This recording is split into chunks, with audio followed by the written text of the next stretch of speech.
같이 고백하였습니다. 예수님은 하나님 만나는 길 되신 참 선지자 그리스도이십니다.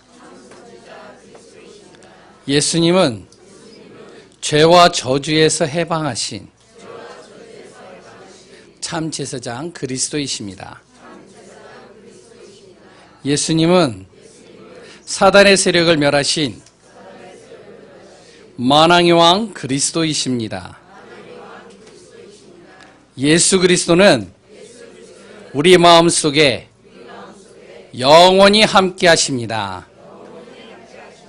아멘. 예, 오늘도 승리하는 귀한 분들 되시기 바랍니다. 멀리서는 제 눈이 안 보이죠? 잘. 제 눈 한쪽이 약간 뻘겋습니다. 그게 이제 뭐 아파서 그런 게 아니라 지금 치료 과정 속에 목요일 날 이제 눈에 주사를 놨는데 이제 실핏줄을 건드려가지고 이게 피가 이제 좀 터졌어요. 그래가지고 이제 좀 이렇게 고여 있는 건데 한 일주일 이상 지나면 괜찮습니다. 치료 과정이니까요. 이해를 해주시면 감사하겠습니다. 오늘 제목은 하나님이 주신 소망을 향하여 라는 제목으로 같이 말씀을 나누려고 합니다. 오늘도 말씀 속에 하나님의 정확한 인도받는 시간 되시기 바랍니다. 하나님의 자녀는요, 교회에서나 삶의 현장에서 네 가지를 항상 주의하고 잊지 말아야 됩니다. 그 첫 번째가 뭐냐면 나의 정체성이에요. 하나님의 자녀에 대한 정체성입니다. 하나님의 자녀는요, 신분이 달라요. 하나님이 나와 함께 하시는 거예요. 하나님의 자녀는요, 권세도 다릅니다. 하늘의 권세를 가지고 땅의 권세를 정복하고 다스릴 수 있도록 하나님이 나를 만드셨고 지금 나를 인도해 가시는 것이죠. 이 정체성을 잊으면 안 됩니다. 그러면 땅에 끌려다니는 자가 아니라 나는 땅을 살리는 자고 땅을 정복하는 자고 땅을 다스리는 자입니다. 우리 렘넌트들에게도 마찬가지죠. 내가 세상의 학문을 공부해서 거기서 성공하는 것이 아니라 세상의 학문을 공부하는 이유는 세상을 살리려고 그 학문을 배우는 거예요. 이 정체성을 절대 잊으면 안 됩니다. 그리고 직분이죠. 나에게 주신 직분이에요. 중직자, 교역자, 그리고 또한 우리 모든 교사와 그리고 렘넌트들, 바로 하나님이 주신 직분들이 있습니다. 이 직분을 항상 놓치지 말아야 돼요. 하나님이 그냥 직분 주신 게 아닙니다. 그 분을 통해서 하나님께서 그 일을 하시겠다는 거예요. 중직자를 통해서 하실 일이 있어요. 렘넌트를 통해서 하실 일이 있습니다. 교육자를 통해서 하실 일이 있어요. 그래서 우리에게 나와 상관없이 하나님께서는 직분을 주셨다는 거예요. 이 정체성을 절대 잊으면 안 됩니다. 순간순간 나의 현장 속에요, 이 정체성을 놓치게 만드는 많은 일들이 있거든요. 절대 놓치지 마시기 바랍니다. 날마다 내 삶 속에서 확인하시기 바랍니다. 나는 어떠한 존재인가? 두 번째는요, 사람 중심 되면 안 됩니다. 우리는요, 하나님의 자녀는요, 사람 중심이 아닌 하나님 중심이 돼야 돼요. 하나님이 진짜 기뻐하는 게 뭘까? 하나님이 진짜 소원하는 게 뭘까? 이걸 항상 머릿속에 둬야 돼요. 마음속에 둬야 돼요. 당장에는 사람 중심이 맞는 것 같은데 시간이 지나가 보면요, 그런데 하나님 중심이 맞아요. 그럴 때는 잘 안 되지만 나의 중심만큼은 항상 하나님의 중심으로, 전 하나님의 자녀가 되시기 바랍니다. 세 번째는 하나님의 자녀는요, 영적으로 무감각해져 있으면 안 됩니다. 영적으로 항상 깨어 있어야 돼요. 영적으로 무감각해지면요, 어떻게 되면 이 사단이라는 놈이 가만두지 않습니다. 우리를요, 순간순간 무너뜨리거든요. 그래서 또한 이 세상에 우리가 살아가는 모든 생활 속에서 영적인 감각이 없도록요, 영적인 생각을 할 수 없도록 나에게 여유를 주지 않아요. 아침에 일어나면요, 일 나가야 되죠. 학교 가야 되죠.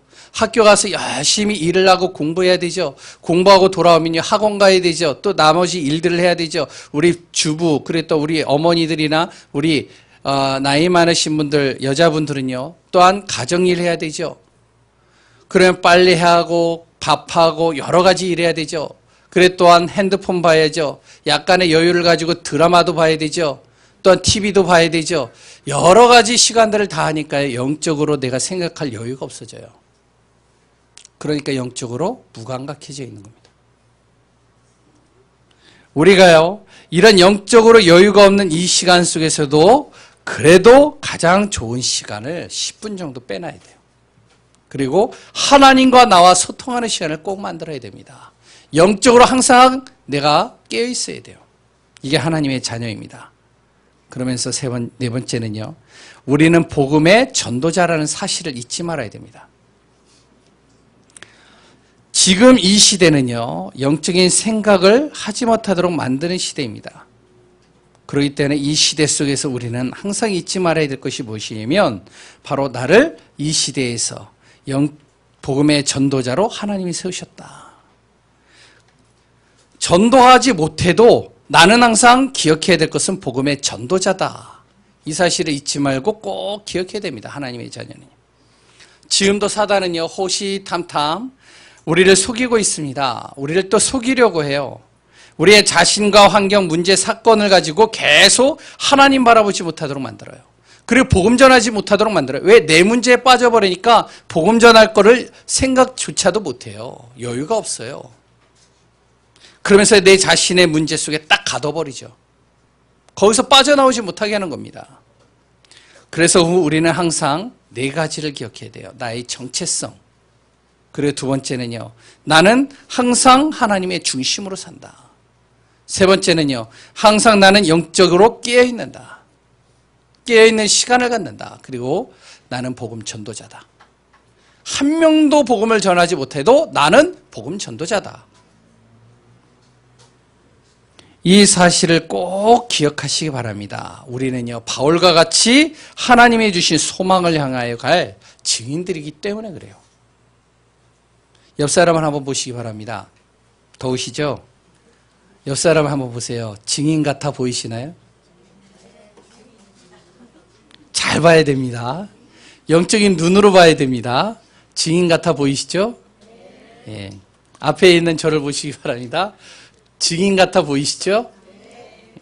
예, 안 그렇다 할지라도 예라고 해야죠. 예, 우리는 다 증인입니다. 어떠한 증인이냐? 하나님의 소망을 향하여 가는 증인. 그럼 하나님의 소망이 무엇일까요? 오늘 본문에 보면 15절에 이렇게 나옵니다. 부활입니다. 부활의 소망을 가져야 돼요. 반드시 부활은 있거든요. 그 부활은 반드시 이루어질 수밖에 없습니다. 예수 그리스도를 믿는 사람은 결국에는 천국이에요. 그리고 예수 그리스도를 믿는 사람은 지금은 불완전한 하나님의 자녀이지만 부활한 순간 완전한 하나님의 자녀로 바뀌어지는 겁니다. 왜 불완전한지 아세요? 신부는 구원받은 하나님의 자녀인데 그런데 순간순간 사단에게 속고요. 순간순간 내 자신은요, 갈등과 문제 속에 빠져버려요. 그러니까 약간 불완전한 거예요. 그래도 구원은 받아요. 근데 내가 부활한 순간 어떻게 되어지느냐? 사단이 나를요, 틈탈 수가 없습니다. 나는 완전체가 되어버린 거예요. 완전하신 하나님과 함께하는 하나님의 은혜 속에, 하나님의 응답 속에 거하는 부활의 참된 소망을, 축복을 누린 존재가 되는 겁니다. 예수 믿지 않은 사람은 어떻게 되죠? 지옥 가는 겁니다. 지옥 가는 정도가 아니에요. 어떻게 되어지냐? 흑암, 사단에 완전 사로잡힌 종로로 타는 거예요. 이렇게 부활합니다. 심판의 부활로.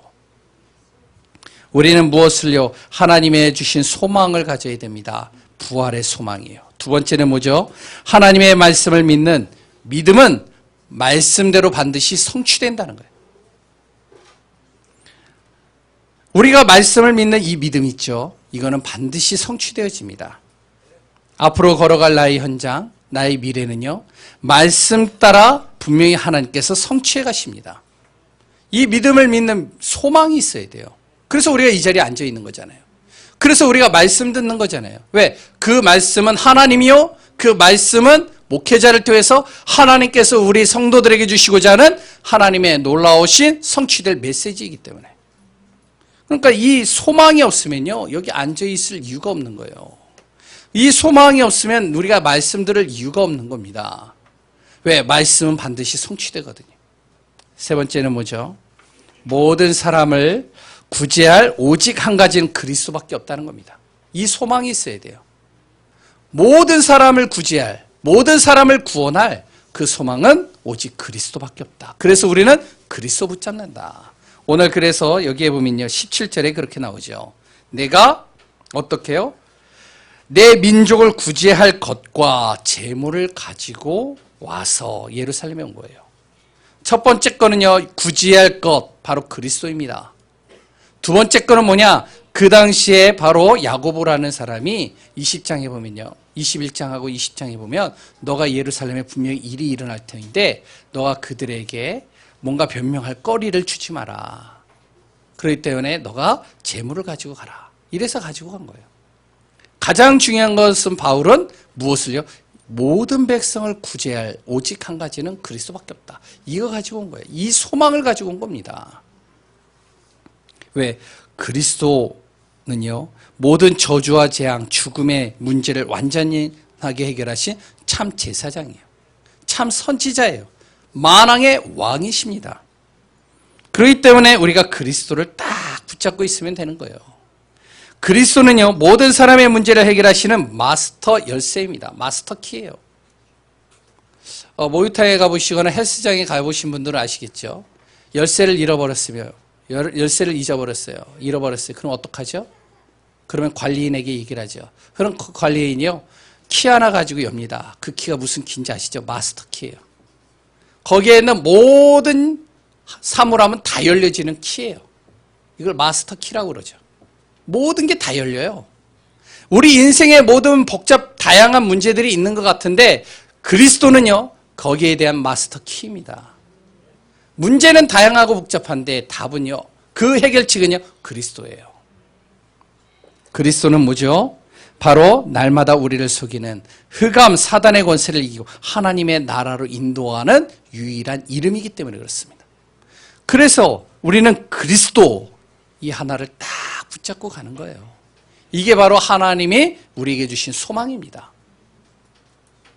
그러면 하나님이 주신 소망 믿고 전하면 되는데 현장에는요, 다양한 사람들이 있잖아요. 여러 다양한 사람들이 있거든요. 그 중에 오늘 본문에는요, 세 종류의 사람이 기록되어져 있습니다. 그 첫 번째 사람이 누구냐면 바로 복음을 사랑하는 바울과 같은 사람이에요. 이 바울은요, 복음을 사랑한 사람이었어요. 그리고 또한 이 바울이 전한 사람들 또한 무엇이 되어져 있냐면 복음을 사랑하는 사람들이었어요. 이 바울이 어떻게 했죠? 복음에 반응을 합니다. 복음 전하는데 복음에 반응했다니까요. 그리고 그 복음을 통해서 은혜를 받고 답을 얻고 힘을 얻어버렸어요. 그 복음을 통해서 그 복음을 증거하는 사람이 된 겁니다. 이게 바로 바울이었고 바울이 전한 사람들이었어요. 복음을 사랑한 사람들이죠. 우리 또한 바로 복음을 사랑하는 사람이라고 저는 믿습니다. 더우신가요? 우리 또한 복음을 사랑하는 사람들이라고 저는 믿습니다. 왜 그러냐? 이 자리에 앉아 있으니까요. 우리가 복음을 사랑하지 못하면 이 자리에 앉아 있을 수가 없거든요. 우리는 복음에 반응한 사람들입니다. 복음을 통해서 답을 얻고 은혜 받고 힘을 얻는 사람들입니다. 복음을 증거하려는 그 증거하고자 하는 그 중심을 가지고 있는 사람들이에요.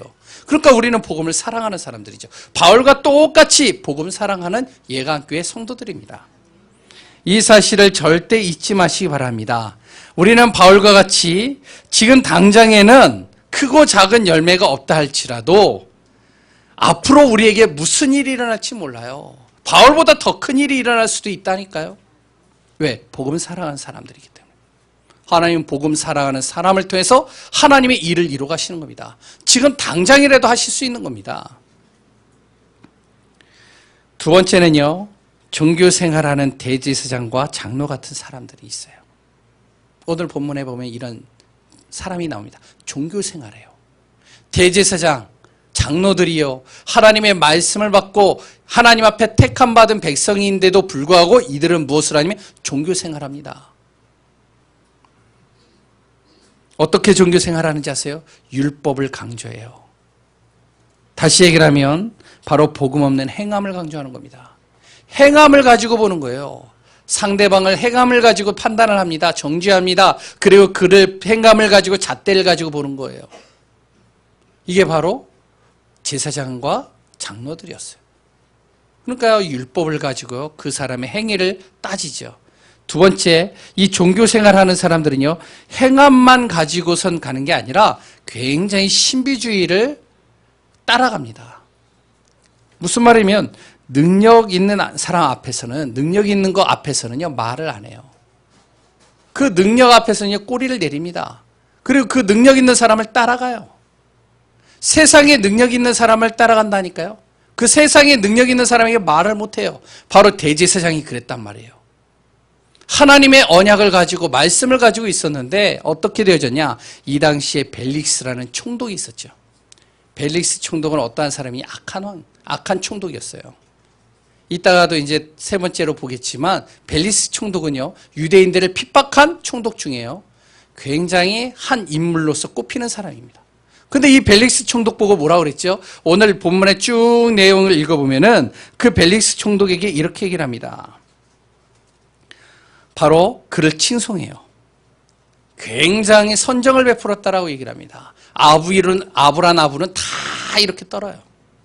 그리고 복음 전하는 바울은요, 어떻게 해서든지 죽이려고 그러는 거예요. 왜? 능력 앞에서는 꼬리를 내리거든요. 그러니까 인본주의 쓸 수밖에 없겠죠. 종교 생활하는 사람은요, 인본주의 씁니다. 항상 사람 중심으로 가요. 이게 바로 대제사장과 바로 장로 같은 사람들이었습니다. 자신과 맞지 않으면 인본주의의 극치를 따라갑니다. 그러면서 능력 있는 사람 앞에서는 꼬리를 내리고 자기보다 좀 능력이 덜한 사람에게는 그 사람을 죽이려고 하고, 자기 위치 때문에요. 이게 바로 대제사장과 장로 같은 사람들입니다. 종교 생활하는 사람이죠. 세 번째 사람이 있습니다.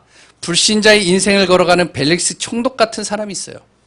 이 벨릭스 총독은 어떠냐면 나 중심으로 사는 사람입니다. 자신의 권위에 도전하는 건 가차없이 제거해버려요.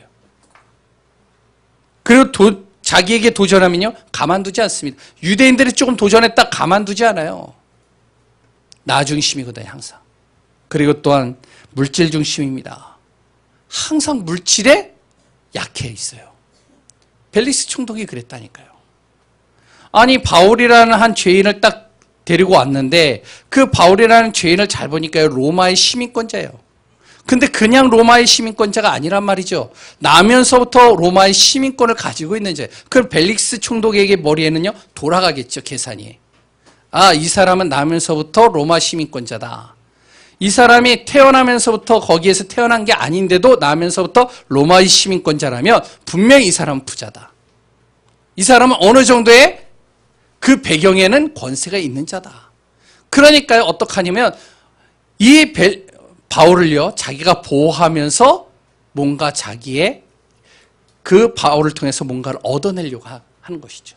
근데 말씀을 계속 듣다 보니까, 가까이 하다 보니까요, 이 복음을 통해서요, 뭔가 말씀을 통해 듣는데요, 두려운 거예요. 말씀을 듣는데요, 자꾸 자기에게요, 뭔가 변화가 일어나는 거예요. 그런데 벨릭스 총독이요, 끝내는 어떻게 했냐? 물질 중심으로 가는 거예요. 이게 불신자입니다. 그리고 성공 중심으로 가는 거예요. 어떻게 해서든지 성공하려고 몸부림치다가 나중에 어떻게 되냐면 이제 그 총독의 자리에서 밀려나게 되는 겁니다. 무슨 일인지는 잘 모르겠는데 뭔가 걸린 것 같아요. 그래서 총독의 자리에서 밀려나 버렸어요. 성공을 위해서 달려가는데 끝내는 이제 다 잃어버린 것이죠. 불신자의 인생이 그렇다는 겁니다. 벨릭스 총독과 같은 사람이 그랬다는 거예요. 나 중심이에요, 항상.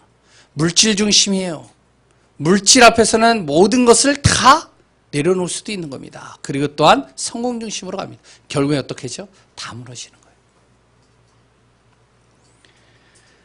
바로 현장에는 이러한 사람들이 있다는 겁니다. 복음을 사랑하는 사람들도 있지만, 그런데 종교 생활하는 사람들도 있어요.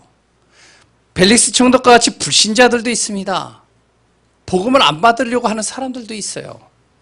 우리는 어떠한 사람들을 찾는 것이냐? 복음 사랑하는 사람을 찾는 거예요. 복음 사랑하는 사람을 현장에서 찾아가는 겁니다. 이것을 위해서 우리가 복음 전하는 거예요. 그래서 세 번째는 복음을 사랑하는 우리는 하나님 주신 소망을 향해 이 현장에서 우리의 삶 자체가 달라져야 됩니다. 어떻게 달라져야 되느냐? 우리의 모든 현실을 말씀으로 답을 얻고 힘을 얻는 시간을 꼭 가져야 됩니다. 말씀을 통해서 힘을 얻고요. 답을 가져야 돼요. 말씀 없으면요. 문제 사건에서 계속 흔들립니다. 흔들거려요. 근데 말씀이 딱 있으면요. 문제 사건 앞에서 흔들리지 않습니다. 어떻게 되어지냐? 렘넌트 7명처럼 히브리서 11장의 인물들처럼 초대교회 성도들처럼요. 문제와 사건, 죽음의 위기들 속에서 말씀 속에서 하나님의 계획을 찾아가는 거예요. 그러니까 문제가 흔들리지 않죠. 그게 염려가 안 되는 겁니다. 왜? 말씀 속에 답을 얻고요. 그 속에 하나님의 계획을 보고 하나님의 응답을 가지고 갱신하면 되거든요. 제가요. 눈을 딱 다쳤어요. 순간적이었어요. 설마 그럴까 했는데 순간적으로 이제 눈에 이제 문제가 온 거죠. 그런데 이제 그 주간에 계속 말씀을 묵상하고 그랬던 말씀 속에서 계속 메시지 듣고 기도하는데요. 제 마음에 무슨 마음이 드느냐. 야, 하나님께서 나에게 축복하시는 사인이구나. 왜냐면 제가 제 몸을요, 관리를 안 하거든요. 관리를 못 해요. 관리가 안 돼요. 내 마음대로 막 뛰어다니거든요. 누구 연락 오면은 항상 거기 뛰어가가지고 복음 전하고 아니면 기도해 주든지 항상 달려가요. 지난주에 기간장 모임 하는데요. 우리 이제 장로님들 중에 몇 분이 저한테 그런 얘기를 해요. 목사님, 지금 눈이 잘 안 보여서 찬양도 좀 틀리고 글씨가 좀 잘 안 보이니까 사회자로 전도사님을 세우시고 목사님 말씀만 전하시면 어떻겠습니까?